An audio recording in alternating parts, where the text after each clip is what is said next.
Mira Vale failed to transform before the royal court. Then the moon stood her up, and every noble wolf dropped to its knees. For one impossible breath, no one screamed. No one moved. No one understood why the servant girl in the torn gray dress was the only person left standing in the transformation hall, while the strongest wolves in Veyrhold knelt frozen against the moonstone floor. A moment earlier, Alpha King Ronan Veyr had ordered her into the center circle because the council wanted proof she was nothing. No wolf, no rank, no blood worth protecting. Just a servant girl dragged barefoot across the moonstone while every noble watched from silver balconies, waiting for her failure to become law. Above them, the full moon shone through the open roof of the hall. Cold, white, unblinking. Transformation law in Veyrhold was cruelly simple. A servant accused of hiding wolf blood had to shift under moonlight or kneel as hollow blood before the pack. If she failed, the council could strip her name and send her below the palace, where hollow blood servants stopped having names. No trial. No question. That was why High Moon Counselor Merrick Voss smiled when the guards forced Mira into the center circle. He did not want her to transform. He wanted her to fail where everyone could see. Tonight, Merrick announced, his silver robes dragging across the floor, Mira Vale, servant of the lower hall, will prove whether she carries a lawful wolf or a stolen shadow. A murmur moved through the court.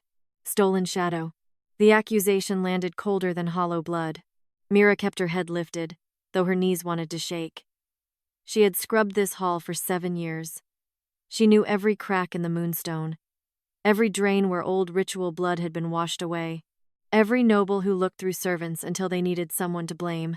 She also knew Merrick's men had searched her sleeping cell the night before. They had not been looking for stolen silver. They had been looking for the moon mark under her collarbone, the mark she had hidden since childhood, the mark that burned whenever wolves lied. Alpha King Ronan Veyr sat on the black throne at the end of the hall, still as winter stone. Tall, broad-shouldered, dark-haired, and feared even by wolves who hated him. He wore black armor trimmed in silver fur. His pale gold eyes rested on Mira with a coldness the court believed. Mira did not know what to believe. 3 nights ago, Ronan had found her outside the lower archive, bleeding from the palm after Merrick's guards searched her room. He had not comforted her. He had only taken her wrist, looked at the moon mark hidden beneath her torn sleeve, and said one sentence. Do not let them make you kneel in private. Then he walked away. Tonight, he had ordered her into the public hall himself. That hurt more than Merrick's smile. Merrick turned toward the throne. Your Majesty, the accused awaits command. The court leaned forward. Ronan's jaw tightened once. Only once. Then his voice cut through the hall. Transform. The word struck Mira like a hand across the face. She had known he might not save her. Knowing did not make betrayal quieter. The guards released her wrists and stepped back. Moonlight poured into the circle. Every wolf in the hall could feel it. Fur rippled beneath skin. Eyes flashed gold. Claws pressed through noble hands as the full moon called to the beast inside each body. Mira felt nothing. No claws. No food. No second heartbeat rising under her ribs. Only the mark beneath her collarbone burning hotter and hotter. Merrick's smile widened. Kneel, he said softly. A hollow blood girl who could not transform had to kneel before judgment. Mira looked at Ronan. His face was stone, but his right hand had closed around the throne arm hard enough to crack the black wood. Mira saw it. So did Merrick. The counselor's eyes sharpened. Kneel, Merrick repeated. A guard struck the back of Mira's knees. She fell. Pain shot up her legs as her knees hit the moonstone. The court exhaled with satisfaction. A servant girl on her knees made the world feel correct again. Mira pressed both palms to the floor. She would not cry. Not for them. Not for Ronan. Not for the moon watching overhead like it had already decided her worth. Merrick lifted a silver branding rod from the altar flame. Mira Vale has failed lawful transformation. By moon and pack, she is named. The moonlight changed. Not brighter, sharper. It fell through the open roof in a single white column and struck Mira's bowed head. Every wolf in the hall froze. Merrick stopped speaking. The branding rod flickered in his hand. Mira tried to lower her head farther, but the moonlight pushed beneath her chin, lifted, gentle at first, then impossible. Her spine straightened against her will. Her knees rose from the floor. The court screamed. Mira did not stand. The moon stood her up. One by one, every wolf in the hall dropped to its knees. Not bowing. Frozen. Noble women clawed at their own throats. Guards struggled against invisible weight. Counselors bent forward with their hands locked against the floor, unable to rise. Only Mira remained upright, barefoot, shaking, crowned in moonlight. Merrick's face went white. The branding rod slipped from his hand and shattered. Ronan stood from the throne. For the first time, fear broke through his royal mask. Not fear of her. Fear for her. Mira looked around the hall of kneeling wolves. Her voice came small. "What is happening?" No one answered. Then the moon did. A silver mark opened beneath her feet, spreading across the moonstone in the shape of a crescent blade and a closed eye. The mark under her collarbone burned through her dress. Merrick whispered, horrified, "Moon vessel." The court went silent. Ronan stepped down from the throne. The frozen wolves remained on their knees as he crossed the hall. But the moonlight did not force him down. It cut his throat instead. A thin silver line appeared at the base of his neck, glowing like an old wound reopening. Mira saw it. So did Merrick. Ronan stopped at the edge of the circle, pain tightening his face. Merrick's fear turned into fury. "Seize her," he ordered. No guard moved. They could not. The moon held them all. Mira looked at Ronan, betrayal and terror twisting together in her chest. "You knew." His voice came low. "I knew the council would kill you before dawn if the moon did not speak first. That was your plan?" "No," he said, eyes fixed on the silver mark at her feet. "That was my gamble." The word hurt, because she was the thing he had gambled with. Before she could answer, the moonstone floor cracked. From beneath the hall came a sound no living wolf should have made. A howl. Not from a throat. From a grave. The kneeling wolves began to tremble. The crescent mark beneath Mira's feet opened like an eye. And from under the royal transformation hall, dozens of buried wolf shadows whispered through the stone, "Judge us." And beneath the moonstone floor, every buried wolf opened its eyes. The first buried wolf broke through the moonstone before Mira could ask what it wanted. A silver-black paw split the floor beneath the transformation circle. Then another. Then a muzzle made of shadow, ash, and frozen moonlight forced itself through the crack and dragged a sound into the hall that made every kneeling wolf scream through clenched teeth, not because it attacked them, because they recognized it. Mira stumbled back, but the moonlight caught her before she could fall. It held her upright in the center of the circle, while the wolf shadow pulled itself halfway from the broken stone. Its ribs were visible through smoke. Its throat was wrapped in a silver brand. Its eyes burned white, not gold. The same closed eye mark glowed on its forehead. The same mark that had opened beneath Mira's feet. The noble wolves frozen on their knees began shaking harder. One of the counselors made a choked sound. "No." The buried wolf turned its head toward him. The counselor's mouth snapped shut. Merrick Voss raised one hand slowly. "Do not listen to grave beasts." The moon below the palace was sealed for a reason. Mira's breath came sharp. Below the palace, where hollow blood servants stopped having names, the wolf shadow opened its mouth. No tongue. No living throat. Still, a voice scraped through the hall. "Name the teeth that buried us." The words passed over the kneeling wolves like a blade. The moonstone cracked again. More eyes opened beneath the floor. Dozens. Maybe hundreds. Ronan moved. Faust. He stepped into the moon circle before Merrick could speak another law. The silver line at his throat split open. Blood-bright moonlight ran down his neck. Ronan stopped as if an invisible blade had been pressed under his jaw. Mira turned toward him. "Don't." His pale gold eyes locked on hers. For a moment, the hall vanished into the impossible space between them. He had ordered her into this. He had gambled with her life. And now the moon was cutting him for trying to reach her. Ronan did not step back. The line at his throat deepened. Mira hated him for the gamble. Hated more that some part of her feared the cut would go too far. "Stay there," she said. His jaw tightened. "Mira, stay there." The command came from her. Not the moon. Not the buried wolves. Hers. Ronan obeyed. The court heard it. So did Merrick. His face sharpened with a kind of fear he quickly dressed as disgust. "You see?" The stolen shadow speaks through her already. Mira looked down at the half-risen wolf. Its broken body trembled, but its white eyes stayed fixed on her. "Why do you want judgment from me?" she asked. The hall went silent. The wolf shadow lowered its head, not bowing, offering its throat. The silver brand around its neck flared, and Mira saw a flash that was not hers. A servant boy dragged across this same moonstone floor. He wore the same gray servant cord tied at Mira's waist. Older nobles watching, Merrick younger, but already smiling. A branding rod pressed to the boy's throat when he failed to shift. The boy did not scream. His wolf did. The vision broke. Mira gasped and pressed a hand to her mouth. The wolf shadow spoke again. "Because you did not kneel when they named you empty." Mira's throat tightened. "I tried." The moon refused. The moonstone cracked wider. Another wolf shadow rose from the floor, smaller than the first, its paws bound by silver thread. Then a third. Then a fourth. Each carried a different brand on its throat, but all bore the same closed-eye mark on the forehead. Merrick lifted the fallen branding rod from the floor. Its silver tip was cracked, but still burning. "That is enough." The moonlight around Mira sharpened. The buried wolves snarled. Ronan's voice dropped into something lethal. "Put it down." Merrick did not look at him. "Your Majesty cannot interfere with transformation judgment once the accused has failed." Ronan's throat mark flared.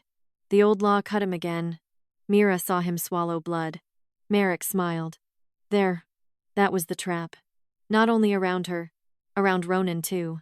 The council had wanted the trial public because public law could bind the king tighter than private murder. Mira's fear settled into something colder. "So this is why you wanted me to kneel in private," she said. Merrick's eyes moved to her. "Because if the moon saw what you buried, it would speak through the floor." The first buried wolf growled. The kneeling nobles trembled harder. Merrick's smile vanished. Then he struck. Not at Mira, at the moonstone crack. The branding rod slammed into the broken floor, and black silver fire shot through the circle. The buried wolves screamed as the cracks began sealing over their paws, muzzles, and throats. Mira lunged toward the first wolf. Moonlight caught her arm and stopped her before she touched it. Not warning, holding. The wolf looked at her with white, desperate eyes. Merrick twisted the rod. "Graves do not testify." The wolf shadow was dragged downward. Mira felt the pull in her own throat, as if the seal around the dead wolf had looped through her skin. "No." The word came out small. Too small. Merrick pressed harder. The floor began closing over the wolf's head. Mira looked at Ronan. He was still trapped at the edge of the circle, moonlight cutting his throat every time he tried to cross. His eyes burned with fury and something worse. Helplessness. Mira turned back to the wolf. She understood then. The moon was not lifting her because she had power. It was lifting her because everyone else in the hall had already learned how to kneel to lies. She stepped forward again. This time, she did not reach for the wolf. She reached for the branding rod. The moonlight did not stop her. Merrick saw too late. Mira wrapped both hands around the silver rod. Pain tore through her palms. Merrick snarled and tried to pull it back, but the moonlight above her turned white-hot. The rod cracked. The first buried wolf surged upward, jaws open in silent fury. Then the second.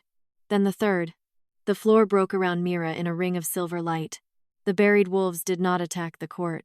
They turned toward the council seats. Every wolf shadow opened its branded throat and spoke at once. "Name the hands that sealed us." The moonlight struck Merrick Voss. For the first time that night, he dropped to one knee. Note frozen. Forced. Mira stood before him, shaking blood on her palms, the broken branding rod in her hands. Ronan stared at her as if she had become the one thing he had hoped for and feared beyond reason. Merrick lifted his head slowly. Hatred burned through his fear. "You think the moon chose you to save them," he whispered. The buried wolves went silent. Merrick smiled with blood on his teeth. "No, little servant. It chose you to learn what judgment costs." The moon circle beneath Mira opened wider. The buried wolves did not attack Ronan. They waited for Mira to ask what his crown had eaten. The buried wolves waited for Mira to ask what Ronan's crown had eaten. They did not attack him. That was worse. If they had lunged, Ronan could have drawn a blade. If they had howled, the court could have called them grave beasts. But they only turned their dead white eyes toward the Alpha King, and waited with the patience of things buried too long to fear silence. Mira stood in the broken moon circle with blood on her palms and the shattered branding rod at her feet. Ronan remained at the edge of the light, silver still cutting his throat. He did not look away. Not from Mira. Not from the wolves. Not from whatever debt had just risen beneath his throne. Merrick Voss was still on one knee, forced down by moonlight. But hatred sharpened his face until he almost looked calm again. "Ask carefully, little servant," he said. "Judgment does not end once it begins." Mira ignored him. Her gaze stayed on Ronan. The moonlight held every wolf in the hall frozen, but it did not silence their breathing. Nobles panted through clenched teeth. Guards trembled with their hands pressed to the floor. Counselors stared at the broken moonstone as if the dead beneath it had committed some terrible discourtesy by speaking out loud. Mira's throat burned. She did not want to ask. That was how she knew she had to. "What did your crown eat?" she asked. The question entered the floor. The moonstone answered. A crack ran from the transformation circle all the way to the black throne. Not toward Ronan's body. Toward the seat behind him. The first buried wolf lowered its branded throat. A vision rose from the stone. A corridor beneath the palace. Servants walking in a line. Gray cords at their waists. Moonbrands at their throats. Children among them. At the end of the corridor waited council guards with silver rods. Behind them stood Merrick Voss. Younger. Smiling. Beside him stood older counselors, most now kneeling in the hall above. But there was no Ronan. The vision shifted. Years later, the black throne room filled with banners. Ronan, younger and newly crowned, stood before those same counselors while they bowed and swore the lower palace had been cleansed of unlawful shadows. He looked tired, wounded, grieving, but he did not go below to check. He took the crown. The vision broke. Mira staggered. The buried wolves did not speak. They waited. Ronan's face had gone pale. Merrick's voice cut through the silence. "Your Majesty inherited a kingdom already protected. That is not guilt. That is governance." Ronan did not answer. Mira looked at him, anger and something heavier twisting in her chest. "You did not know?" His jaw tightened. "No." The answer came too quickly to be false, but not quickly enough to be clean. The first buried wolf lifted its head. Mira understood. Not knowing was not the same as innocence. Ronan understood it too. The silver cut at his throat widened when he tried to step forward. He stopped. Not because of pain. Because the moon would not let him turn confession into rescue. His voice came low. "I did not bury them." The wolves remained silent. Ronan swallowed. Blood-bright moonlight slid down his throat. "But I ruled above the floor that did." The moon circle brightened. Mira's breath caught. Ronan looked at the cracked path between his throne and the buried wolves. Then at Mira. Then at the kneeling council. His voice roughened. "I benefited from what I did not bury." The hall changed. Not loudly. No thunder. No screaming moon. Just a quiet fracture passing through every noble face, as if the sentence had entered places law had kept sealed for years. The first buried wolf closed its white eyes. For one heartbeat, the brand around its throat dimmed. Mira felt the relief like a hand leaving her chest. Truth did not free it. Not yet. But truth loosened the first chain. Merrick saw it. His forced kneel became still. Too still. "No," he said softly. Mira turned toward him. Merrick's eyes were no longer on Ronan. They were on the cracks beneath the throne. The buried wolves had not risen to kill the king. They had risen to make the crown admit the debt. That terrified Merrick more. Because a dead king could be replaced. A confessing crown could not be controlled. Merrick reached slowly into his sleeve. Ronan saw. Mira. This time, she moved before Merrick could strike. He pulled out a small crescent seal made of black moonstone and crushed it in his fist. The kneeling counselors screamed. Not from pain. From release. The moonlight holding them flickered. One counselor lurched halfway upright. Then another. The buried wolves snarled as silver brands around their throats flared again. Merrick's smile returned, thin and cold. "You wanted the crown's debt named," he said. "Then name all of it." Black moonfire poured from the broken seal into the floor. The cracks widened. Visions burst upward at once. Servants dragged below. Failed wolves sealed into stone. Moon-marked girls erased from ledgers.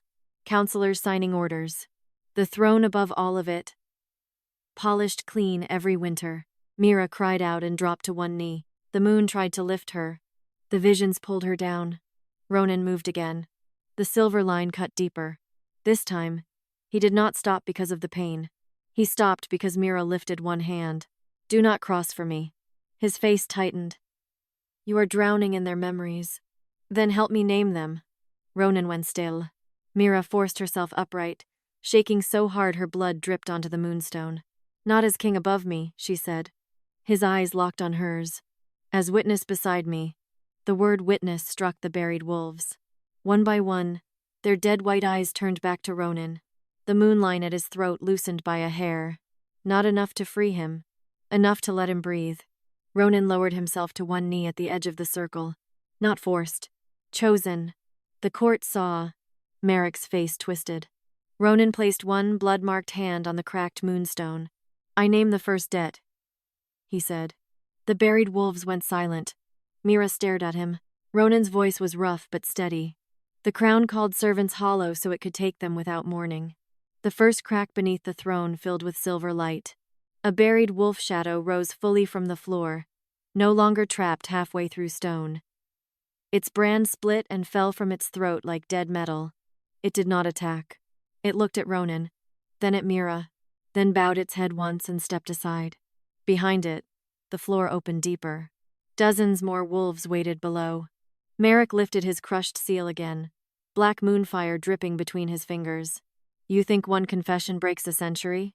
Mira looked at the open floor, at the wolves, at Ronan kneeling by choice, at the council that had begun trembling because truth was finally moving faster than law. "No," she said. The moon mark beneath her feet opened wider.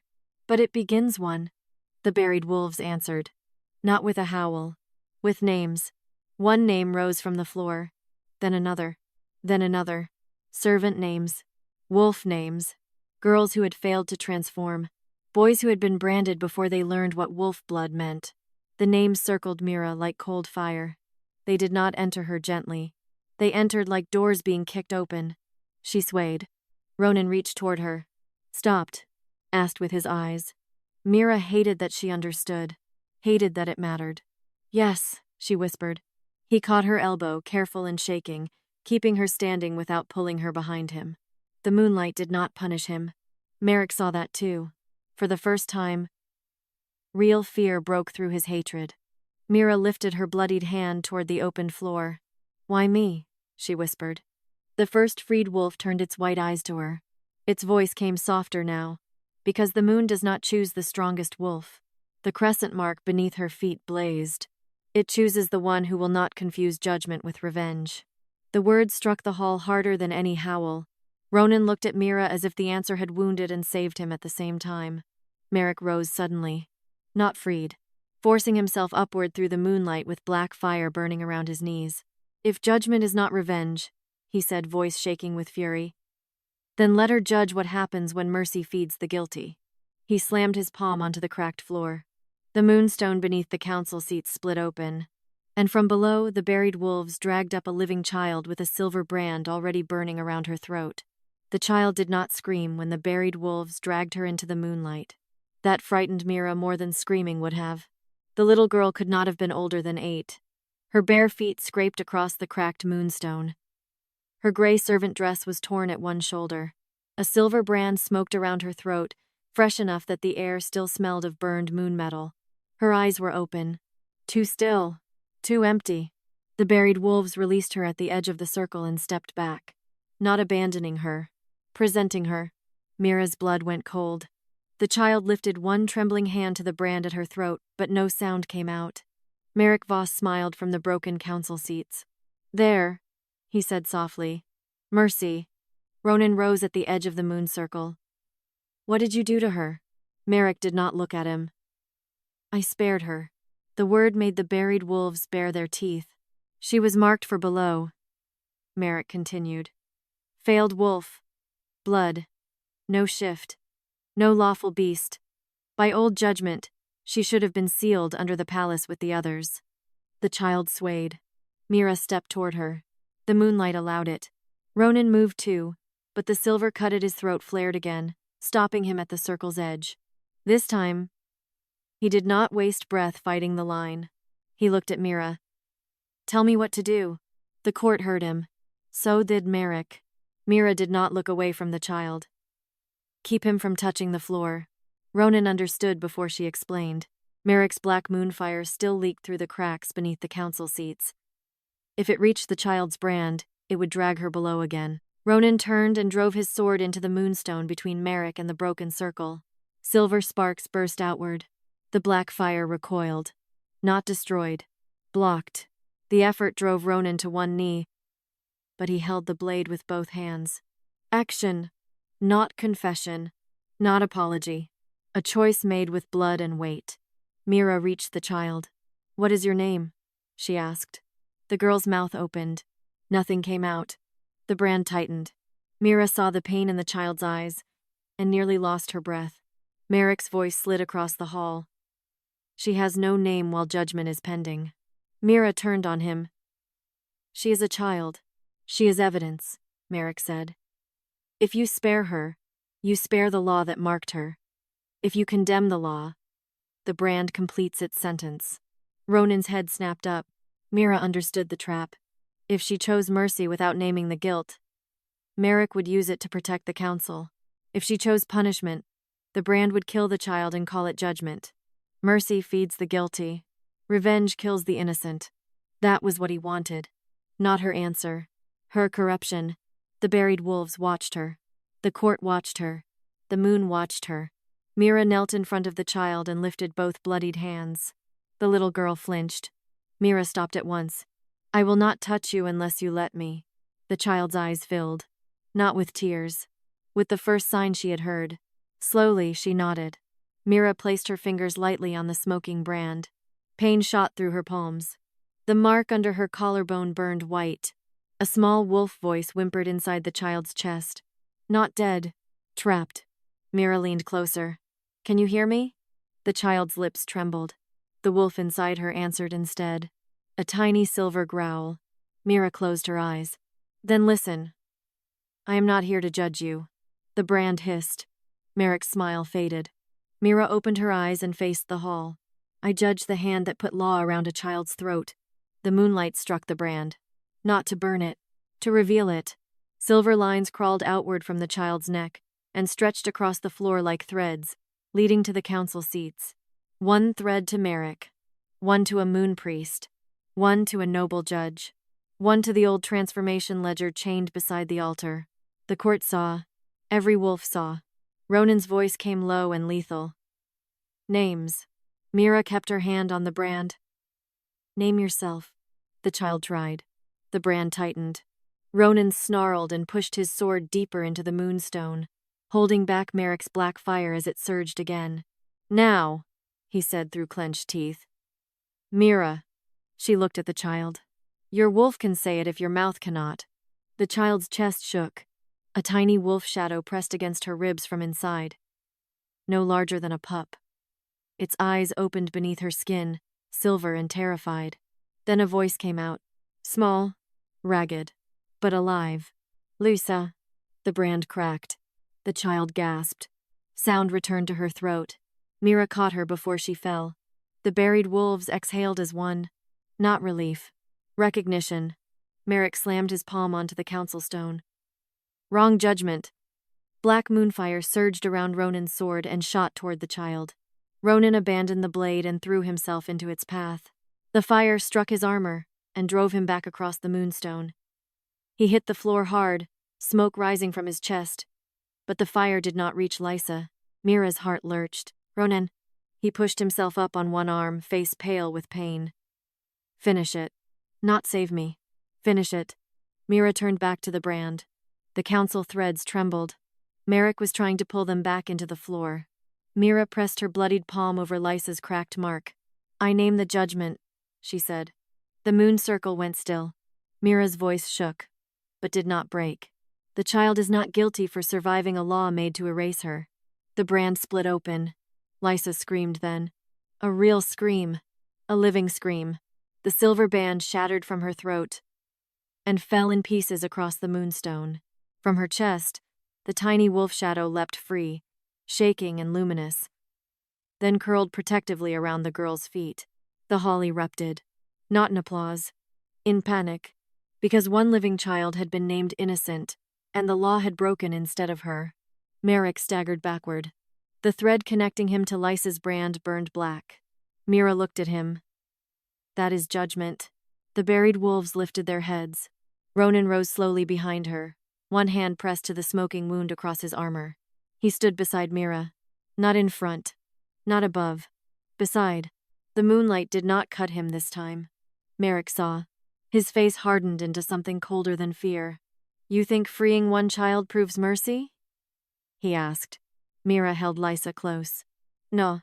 The moonstone beneath the council seats cracked wider. Then watch what your mercy wakes. Merrick ripped open the old transformation ledger.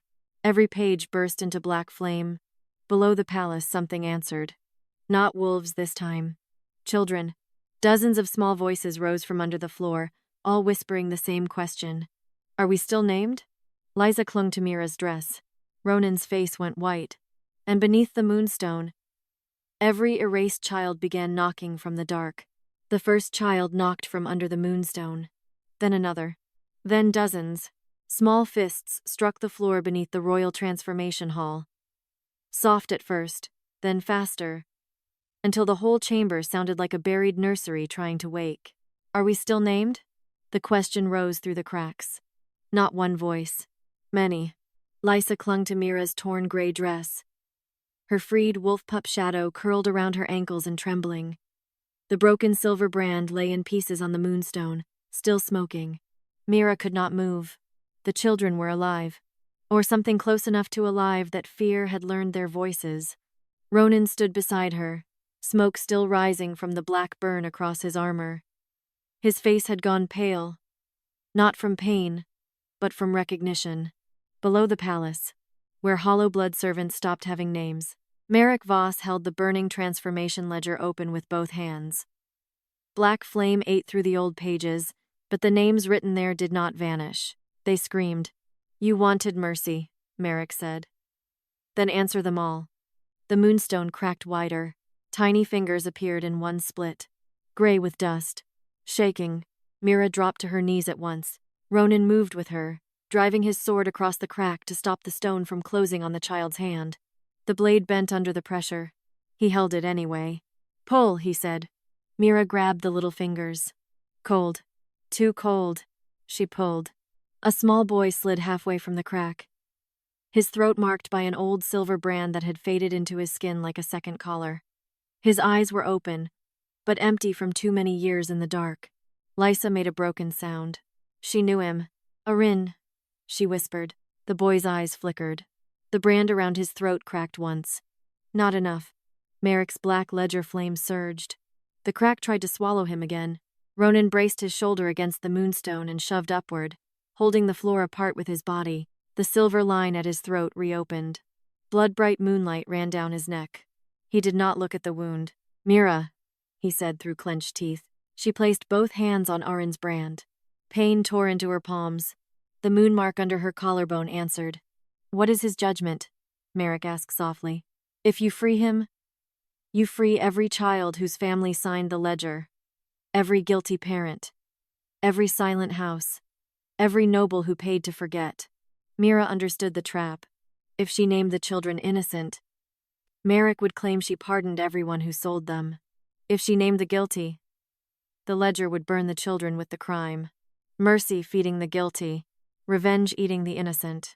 Again. Always again. Mira leaned close to Arin. Your name is not the crime, she whispered. The boy's lips trembled. No sound came. His wolf answered first. A faint silver pup shadow pressed against his ribs from inside his chest. Mira turned toward the court. I judge the bargain, she said. Not the child sold by it. The moonlight struck the burning ledger. Black flame peeled away from one page. Names appeared. Not children's names. Adult names. Fathers. Mothers. Priests. Council witnesses. Noble buyers. Merrick's face hardened. Ronan saw the page. His expression changed into something colder than fury. Read them, Mira said. Merrick laughed once. You think they will let you? The noble galleries erupted. Several houses tried to rise from their forced kneel. One noblewoman sobbed into her hands. A lord shouted that old war law could not be judged by a servant girl. Another cried that his son had been taken by mistake. The buried children kept knocking. Ronan lifted his blood-marked hand from the sword and slammed it onto the cracked floor. Silence. The hall obeyed, not because of alpha power, because his voice carried shame. Ronan looked at the open ledger, then at the court. Every adult name on that page will be read. Merrick's eyes narrowed. By what authority? Ronan looked down at Aaron, half pulled from the dark, then at Mira. By the dead I inherited and the silence I benefited from. The moonline at his throat loosened. Mira felt it. So did the buried wolves. Ronan turned back to the court. And by the children who survived what our law called cleansing. The first page tore itself from the ledger and flew into the moonlight. A name burned bright. Lord Veyrhold Ash. The lord in the third balcony went still. The moonstone beneath his knees cracked. Another name appeared. Priestess Orata Morn. A priestess near the altar began shaking. Another. Counselor Davin Rusk. The children below the floor knocked harder with every name. Not asking for blood. Asking to be separated from the guilt that had buried them. Mira pressed her palm harder against Aaron's brand. I name Aaron innocent of the bargain that erased him. The brand shattered. Aaron screamed, and the sound became a child's first breath after drowning. His wolf pup shadow burst from his chest and curled against Lysa's. Ronan pulled him free as the crack widened. For one breath, Mira thought they had won something. Then Merrick smiled. Too calm. Too ready. The burning ledger snapped shut. Every page inside turned black. The moonlight above flickered. The children's knocking stopped all at once. Silence dropped through the hall. Mira's blood went cold. What did you do? Merrick laid one burned hand over the ledger cover. I gave you the names you asked for. The black cover opened like an eye. But not the door. The moonstone beneath Mira split in a perfect circle. Ronan lunged for her. This time, the moon did not stop him. Merrick's trap did. Black ledger chains shot from the floor, wrapping around Mira's wrists, waist, and throat. Lysa screamed. Aaron grabbed for her dress. Ronan caught Mira's arm with both hands and pulled. The chains tightened. Mira gasped as the floor opened below her. Darkness breathed up from beneath the palace. Child voices whispered from far below. Not asking now. Warning. Do not come down alone. Ronan's grip on Mira tightened. I have you. Mira looked at him. Terror and anger tearing through her at once. No, she choked. Hold the door. His face changed. He understood. If he tried to pull her back by force, the chains would close and the children would remain buried. If he held the door open, she would fall into the place where hollow blood servants stopped having names. Ronan's hands shook. Mira. Hold it. For one breath, he looked like a king being asked to lose the only thing he had tried to protect. Then, his jaw locked.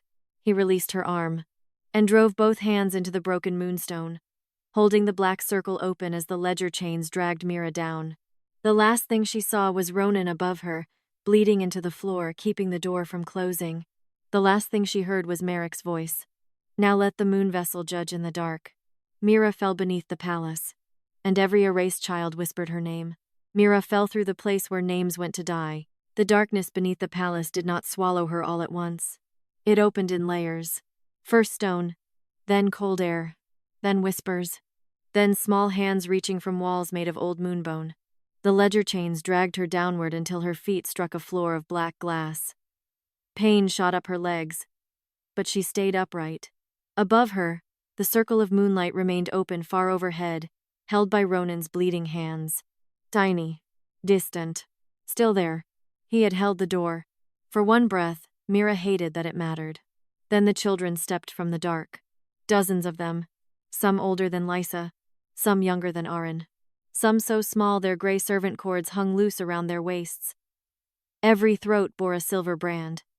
Some fresh, some faded, some grown into the skin like a second spine. They did not rush her. They watched. That was worse. Mira lifted both hands slowly. The ledger chains still wrapped her wrists and throat. Black links burning cold. I am not here to hurt you. A little girl near the front tilted her head. That is what they said before they took our names. Mira's chest tightened. I know. The child's eyes sharpened. No, you do not.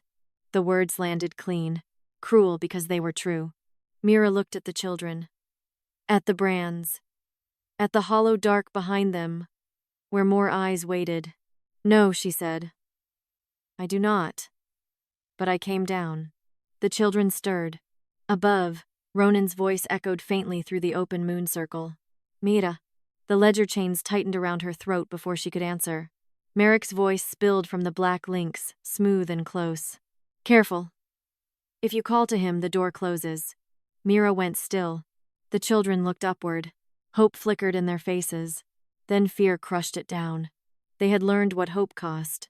Merrick's voice continued through the chains. You wanted judgment. Here it is. There are too many names below the palace for one moon to carry. Choose the first door. A black wall opened behind the children. 3 silver doors appeared. Behind the first, Mira heard crying. Behind the second, growling. Behind the third, silence. The chains pulled her 1 step forward. Choose the innocent children. Merrick whispered. And the failed wolves remained sealed. The first door glowed. Choose the wolves and the children forget their names forever. The second door glowed. Choose the silent ones, and perhaps you save the bloodline that matters most. The third door glowed faintly.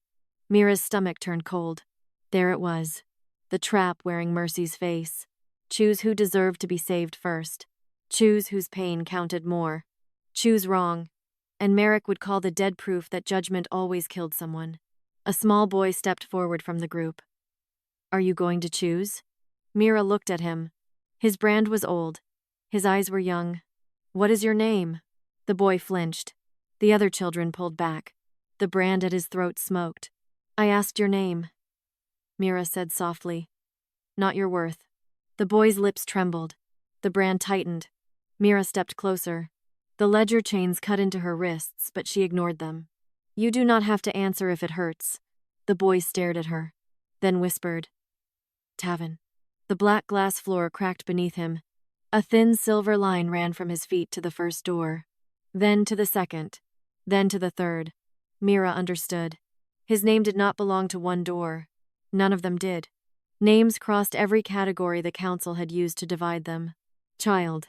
Wolf. Bloodline. Servant. Failure. Evidence. All cage. Mira lifted her head. I do not choose a door. Merrick's chains hissed. The children drew in sharp breaths. Mira raised her bloodied palms toward them. I choose the names. The moon mark under her collarbone burned through her dress. One by one, the children began whispering. Not because she commanded them, because the first name had survived. Tavin. Liora. Bryn. Sava. Adrian. May. Each name struck the black glass and became a line of moonlight. The lines crossed under Mira's feet, weaving between all 3 doors. The doors shook. Merrick's voice sharpened. Stop. Mira did not. The buried wolves appeared behind the children, half-formed in smoke and silver light. Not soldiers, not beasts. Guardians of the names they had carried when the children could not. They lowered their branded throats. More names rose. Some from children, some from wolves, some from the silence behind the third door. The ledger chains around Mira's wrists began to crack. Above. Ronan shouted something she could not hear clearly. The moon circle flickered. He was still holding it. Bleeding for time. Mira faced the 3 doors. I name the judgment, she said. No life buried by a false law will be weighed against another. The first door split. The second split. The third split. Behind them was not 3 paths. One hall opened. Long. Dark. Filled with moonlit name marks carved across the walls. At the far end stood an altar made of black stone and silver roots. On it lay a sleeping wolf. Not dead. Not buried. Sleeping. Massive. White as winter moonlight. Its body was covered in the same closed-eye mark beneath Mira's feet. The children fell silent. The buried wolves bowed their heads. Mira's breath stopped. Merrick's chains went cold around her throat. His voice came through them, no longer smooth. Do not wake that. Mira stared at the sleeping white wolf. It opened one silver eye. and the moon beneath the palace spoke through its mouth. "Vessel, come closer." The white wolf's voice did not echo. It entered Mira's bones. She stood at the mouth of the hidden hall beneath the palace. Ledger chains cracked around her wrists. Children gathered behind her. Buried wolves lowering their branded throats at her sides. At the far end, the massive white wolf lay on the black altar, its fur pale as winter moonlight. One silver eye open. Mira took one step. The chains around her throat tightened. Merrick's voice hissed through them. "Do not." For the first time, he did not sound angry. He sounded afraid. That made Mira step again. The children followed, but the buried wolves blocked them gently. Not yet. Mira understood. This part was hers. Above, the moon circle still glowed far overhead. Ronan's hands held the broken floor open. Blood dripped from his palms into the light. He had not let the door close. The white wolf watched that light. The king bleeds well for a man who arrived late. Mira's throat tightened. He is trying. Trying is not innocence. I know. The wolf's silver eye shifted back to her. Good. Mira stopped beside the altar. The wolf was enormous, but its ribs showed beneath the luminous fur. Silver roots wrapped its legs, throat, and heart. Every root led upward into the palace, into the hall, into the throne, into the council seats. Mira reached toward one root. The wolf growled. Not warning. Pine. She pulled her hand back. What are you? The wolf's eye did not blink. The moon's judgment chained before it could finish. Mira looked at the roots. Merrick had not only buried failed wolves. He had chained the thing that judged the pack. The ledger chains around Mira's wrists turned black hot. Merrick's voice sharpened. That beast would have destroyed Veyrhold. The white wolf's lips curled. No. I would have named it. The children behind Mira began whispering their names again. Softly, as if the wolf's voice reminded them how. Davin, Leora, Bren, Sava. Each name made one silver root tremble. Mira understood too late. The white wolf did not need blood. It needed names. She turned toward the children. Keep speaking. Their voices shook, but they obeyed. The roots began to crack. Above them, Ronan cried out. The moon circle flickered. Mira looked up. The roots were not only binding the wolf, they were tied through Ronan's crown. Every crack below pulled at him above. Merrick laughed through the chain, breathless with relief. There is the cost. Free judgment, and your Alpha King falls into the dark. Mira's heart seized. Far above, Ronan's outline bent over the open circle, both hands buried in broken moonstone. Mira, he called, voice strained. She could barely hear him. The white wolf watched her. Judgment asks without begging. What does that mean? It means I will not tell you which life to save. Mira hated it then. Not the wolf. The shape of every choice Merrick had forced on her. Child or wolf. Mercy or guilt. King or buried dead. Always a blade in each hand. Mira looked at the roots. Then at Ronan bleeding above. Then at the children behind her. No. The white wolf's eye brightened. Mira stepped closer to the altar. I will not choose one life to excuse another chain. She pressed both hands to the silver root across the wolf's throat. Pain tore through her palms. The children's names rose louder. The buried wolves added theirs. The root cracked. Above, Ronan's body slipped lower through the moon circle. Mira felt him falling. She almost stopped. Then Ronan's voice came down, rough and clear. Do not stop for me. The words struck her harder than fear. Merrick screamed, Majesty, command her! Ronan answered with blood in his voice. No. The moon circle widened. He let go with one hand. Not to save himself. To drive his dagger into the edge of the broken floor. Pinning the door open as his body slid farther into the dark. I will not make her judgment smaller than my fear. The white wolf lifted its head. For the first time, respect moved through its ancient eye. Mira broke the first root. The white wolf breathed. The entire palace shook. Above, nobles screamed as the moonlight holding them flickered. Merrick's ledger chains snapped from Mira's wrists, one by one, but the chain around her throat tightened in a final black loop. Merrick's voice came close. If you free it, I will mark every child below as guilty. The black chain burned. Behind Mira, The children cried out as silver brands flared on their throats. Mira turned slowly. Not toward the wolf, toward the chain around her own neck. She wrapped both hands around it. The white wolf said, "Careful, vessel." Mira's voice shook. "No more careful laws." She pulled. The chain cut into her skin. Blood slid down her throat. The moon mark beneath her collarbone opened like an eye. "I name the judgment," she said. The hidden hall went silent. No child inherits the guilt of the hand that buried them. The black chain shattered. Every brand on every child's throat cracked at once. The children screamed. Alive. Free. Their wolf shadows burst from their chests in small silver forms, trembling but real. The white wolf rose from the altar. One root remained, the largest, wrapped around its heart. It led straight up into the throne. And around Ronan's throat. Mira looked up. Ronan hung halfway through the moon circle now, blood dripping into the dark, still holding the door open with one shaking hand. The white wolf looked at Mira. "Last root." Mira's breath failed. Merrick's voice whispered from somewhere above, soft with triumph. "Now judge your king." The root pulsed. If Mira broke it, the white wolf would rise, and Ronan would fall. If Mira broke the last root, the white wolf would rise, and Ronan would fall. The truth hung between them like a blade. Above, Ronan was trapped halfway through the moon circle, one hand still locked around the dagger he had driven into the broken floor. Blood ran down his wrist and fell into the dark in slow red drops. Below, the white wolf stood on the altar with one silver root wrapped around its heart. The root led upward, into the throne, into Ronan's throat, into the crown he had inherited. Merrick's voice whispered from above, soft with triumph. "Now judge your king." Mira stared at the pulsing root.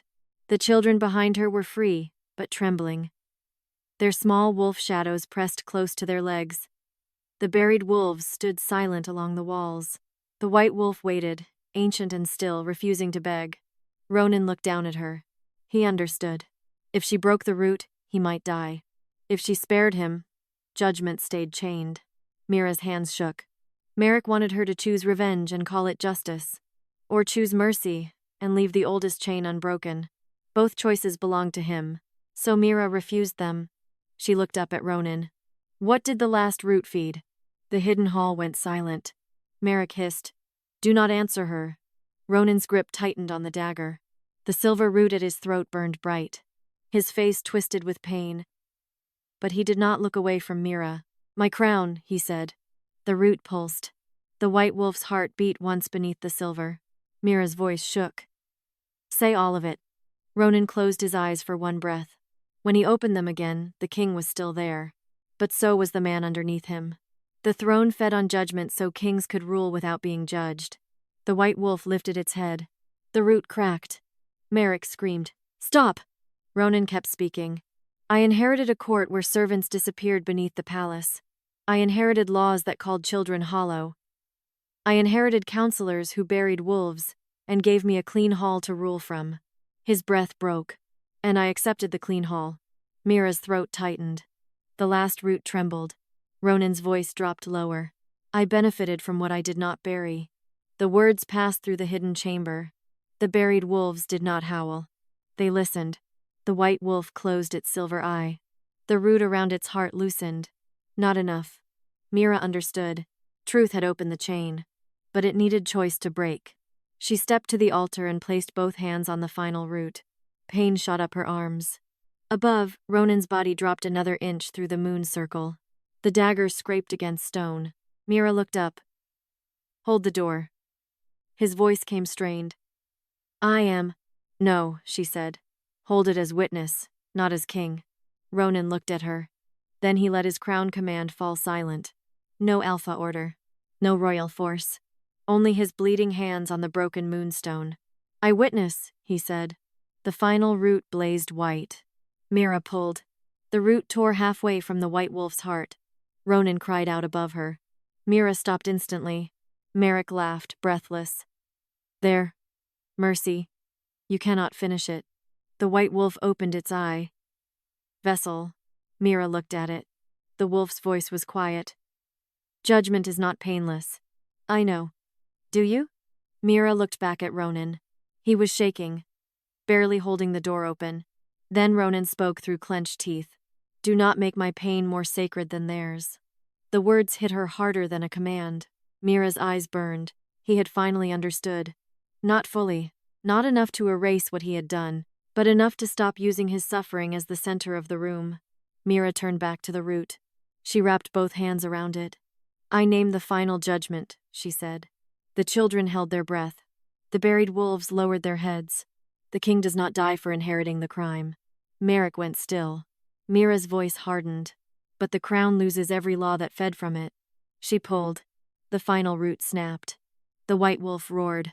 Moonlight exploded through the hidden hall, rushing upward through the open circle, through the transformation floor, through the throne, through every council seat. Ronan fell. Mira lunged. The moonlight caught him before the dark did. Not gently. It threw him down beside her, hard enough to crack the black glass floor. He gasped, bleeding, alive. The silver cut around his throat split open and dissolved into ash. The white wolf stepped off the altar. Free. Huge. Radiant. Terrible. It walked past Mira first. Then Ronan. The Alpha King pushed himself to one knee. Not forced. Chosen. The white wolf stopped before him. For one breath. Every child, wolf, and buried name waited. Ronan bowed his head. I will not ask you to spare my crown. The white wolf lowered its muzzle until its breath stirred his dark hair. No crown remains where judgment wakes. Above them, the palace shook. The black throne cracked. The council seat split down the middle. Merrick screamed from the hall above. Not in pain. In loss. The white wolf turned toward Mira. You did not choose revenge. Mira's voice came raw. I wanted to. That is why judgment trusted you. The words nearly broke her. Before she could answer, the floor above opened wider. Moonlight poured down, revealing the transformation hall again. The nobles were no longer frozen on their knees. They were trapped standing. Every wolf in the court stood upright now, unable to bow, unable to hide behind submission. The moon had changed the sentence. No one would kneel their way out of what had been named. Merrick stood at the center of the ruined hall with the old transformation ledger clutched to his chest. Black fire crawled over its pages, feeding on the remaining names. His eyes locked on Mira below. If the crown loses its laws, he said, voice shaking with fury, then I will burn the records before she can return them. He threw the ledger into the moonfire altar. The erased children screamed. Their names caught fire. Mira ran.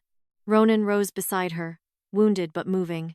The white wolf surged ahead, breaking the hidden hall open with one strike of its paw. A stairway of moonlight formed upward through the cracked floor. Mira grabbed Lysa's hand with one hand and Aaron's with the other as the children followed. Behind her, buried wolves rose in silver streams. Beside her, Ronan climbed with blood on his throat and no crown command left to shield him. Above, Merrick watched the ledger burn. Mira reached the first moonlit stair. The white wolf's voice filled the passage. Vessel, return the names before Ash learns silence. The ledger pages turned black, and the first child's name vanished from Mira's tongue. The first child's name vanished from Mira's tongue. She stumbled on the moonlit stair. Not because she forgot a word, because something living had been cut out of her. The little boy behind her gasped and pressed both hands to his throat. His wolf shadow flickered at his feet, shrinking into a thin silver line. Mira turned toward him. Say your name. His mouth opened. No sound came. Panic spread through the children like frost. Above them, the transformation ledger burned inside the moonfire altar. Each blackening page pulled another name from the air. Children clutched their throats. Buried wolves staggered. Even the white wolf slowed, its moonlit fur dimming with every name lost to ash. Merrick stood beside the altar, face lit by black flame. If names made them innocent, he said, then ash will make them useful again. Mira ran up the stairs. Ronan moved beside her, wounded but steady. One hand braced against the broken wall whenever his body threatened to fail. He did not command the children to follow. He did not order the wolves to fight. He only kept the stair from collapsing behind them, tearing away falling moonstone with bleeding hands. Action. Wait. Cost. Mira reached the transformation hall as another ledger page turned black. A girl screamed, then forgot why. That was worse than pain. Mira lunged toward the altar. Merrick swept his hand through the black flame, and a wall of burned names rose between them. The letters were not written in ink. They were made from voices. Children's voices. Servants' voices. Wolves who had howled once. And never again. Mira hit the wall and was thrown back. Ronan caught her before she struck the floor. For one breath, his arms tightened around her. Then he released her enough to let her stand. She looked at him. He was learning. Too late. But learning. Merrick smiled. Careful, Your Majesty. Touch her too gently, and she may mistake guilt for devotion. Ronan's face went cold. Mira stepped forward before he could answer.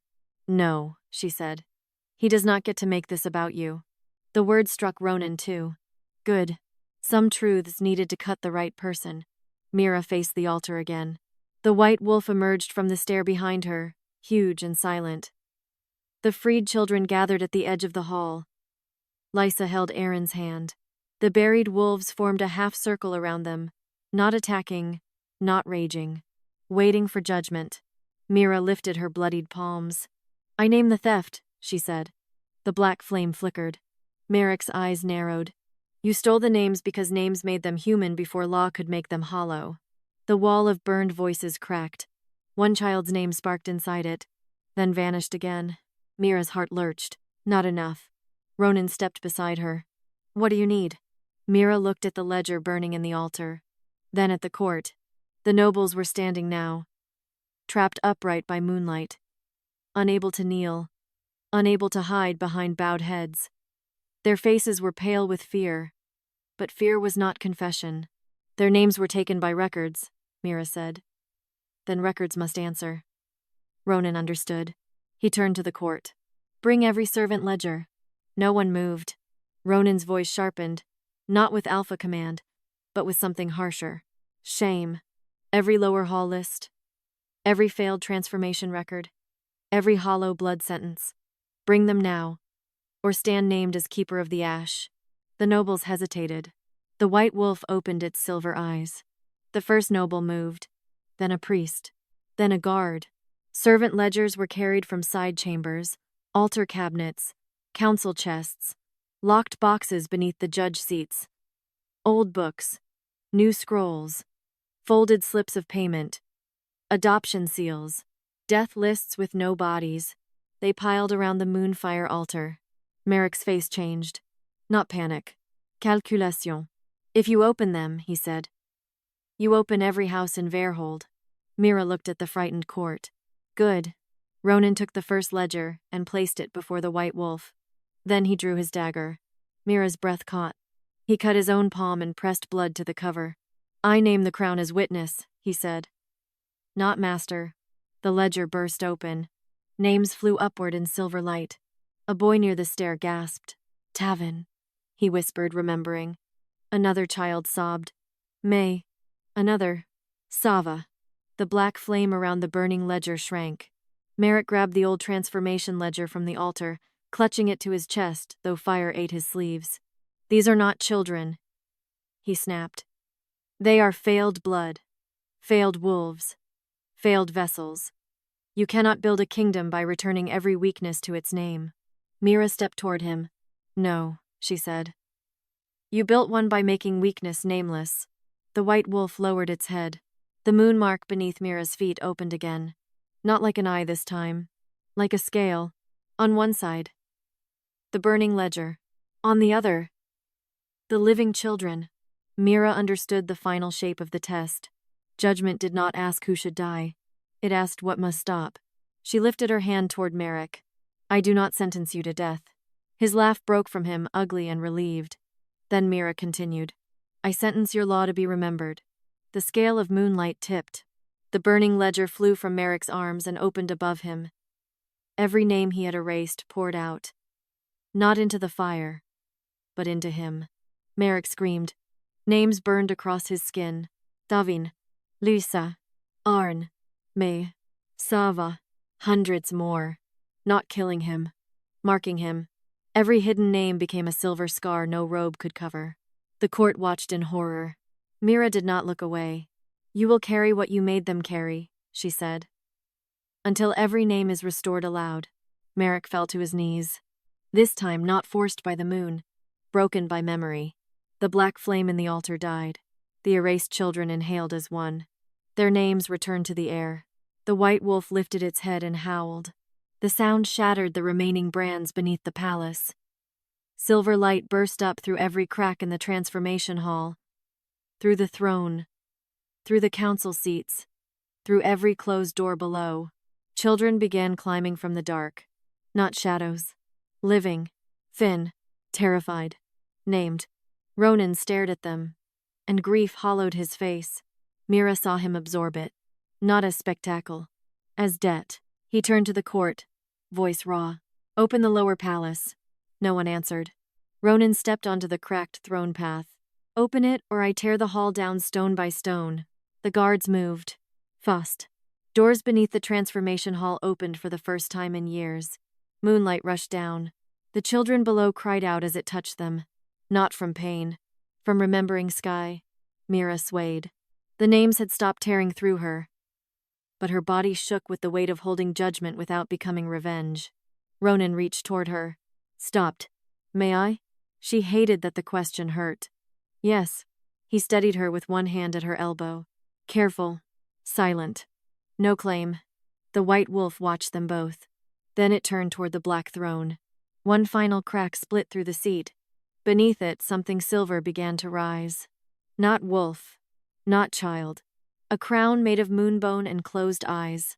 The white wolf's voice filled the hall. "Judgment is named. Now the vessel must choose whether to wear it." Mira looked at the rising moonbone crown. Ronan's hand tightened once at her elbow, then loosened. He was afraid. For her. Not of her. The moonbone crown floated toward Mira, bright enough to turn every shadow white. Merrick lifted his scarred face and smiled through the pain. "There," he whispered. "Let us see if she refuses power as easily as she refused revenge." The crown stopped before Mira's brow. Every freed child watched. Every buried wolf watched. The court held its breath, and Mira realized the final trap was not death. It was worship. The moonbone crown hovered before her brow, bright enough to turn every shadow in the hall white. Its silver points were shaped like closed eyes. Its inner rim carried names so small they looked like scratches until they began to whisper. Child names. Wolf names. Servant names. Names the council had burned, buried, traded, and sealed. The freed children watched her. The buried wolves watched her. The court watched her. Even Ronan stood still beside her, one hand at her elbow, careful not to tighten. Merrick smiled through the silver names burning across his skin. "Go on, little servant. Wear judgment. Become what they must kneel to now." The crown drifted closer. The noble wolves began to lower their heads. Mira's stomach turned cold. No. The word was quiet. The crown stopped. Mira looked at the children first.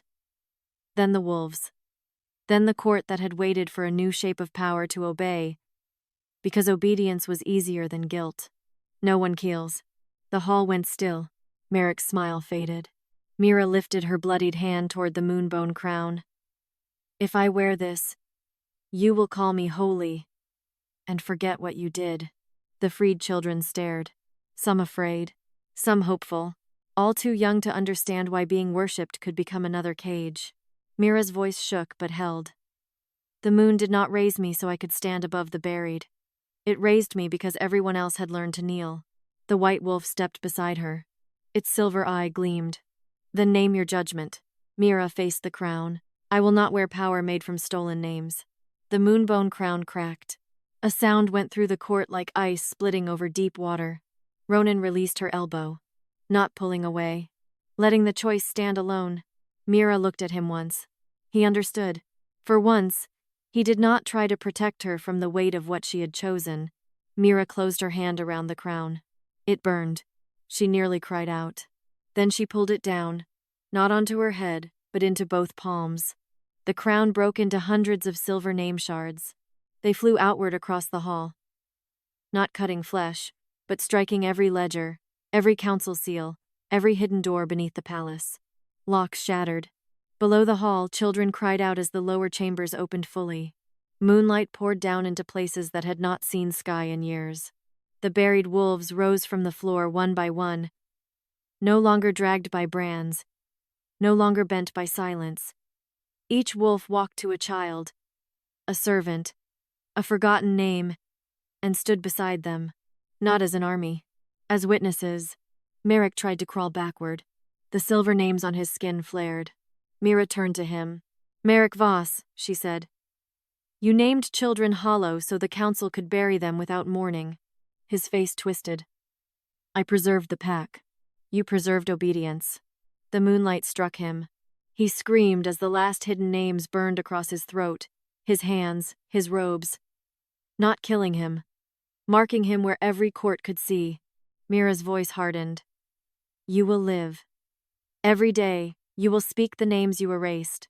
When the final name is restored, the wolves you buried will decide whether silence is mercy." Merrick collapsed. Death would have been easier. He knew it.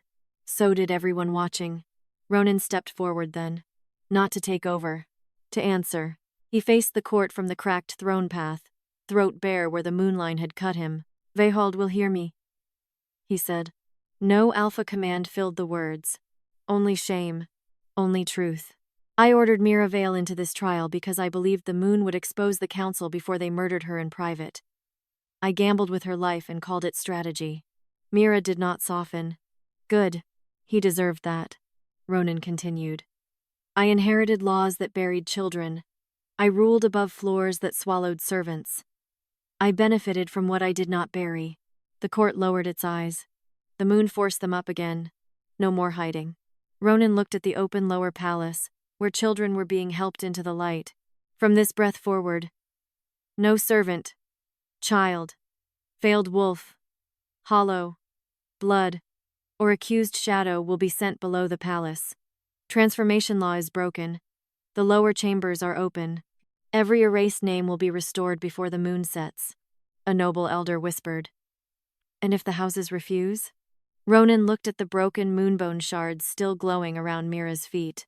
"Then the houses will stand before the names they sold." No one answered. The white wolf lifted its head and howled. The sound moved through the open roof, into the winter sky, over every tower of Veyrhold.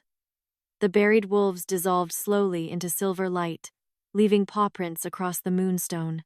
The freed children clung to each other, crying now because their throats were finally theirs. Lysa found Mira first, then Arin, then Tavin. Small hands caught Mira's dress, her wrists, her fingers. She knelt for them. By choice.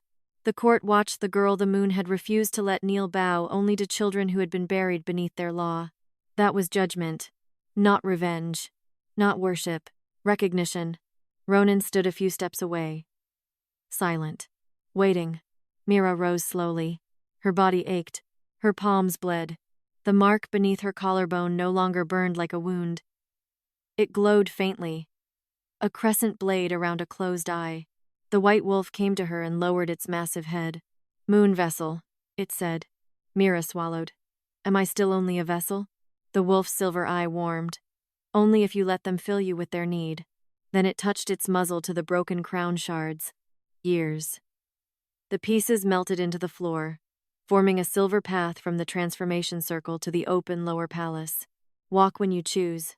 Judge when truth asks. Refuse when power hungers. The white wolf faded into moonlight. Mira turned to Ronan. He looked more wounded without command than he had ever looked with a crown. "I will not ask forgiveness tonight," he said. "Good." Pain crossed his face. She was glad it did. Then he bowed his head. Not as king to queen. As the man who had gambled with her life to the woman who had survived the gamble. "I will earn the right to stand beside you," he said. "Or I will stand apart and keep the doors open anyway." Mira studied him. She thought of the throne arm cracking under his hand, of the moonline cutting his throat, of him kneeling by choice, of him holding the door while she fell. None of it erased the word transform. None of it erased the gamble. But truth had begun where fear ended. "That is where you start," she said. Ronan nodded once. No promise too pretty. No touch stolen. No claim. Outside, dawn began to pale behind the open roof. The full moon remained visible, silver and watchful, refusing to leave until every lower door had been opened.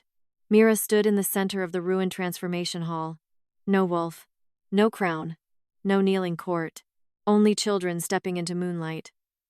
Wolves leaving silver paw prints, and an Alpha King standing silent beside the broken law he had finally named. The moon had refused to let her kneel. Now Veyrhold would learn why.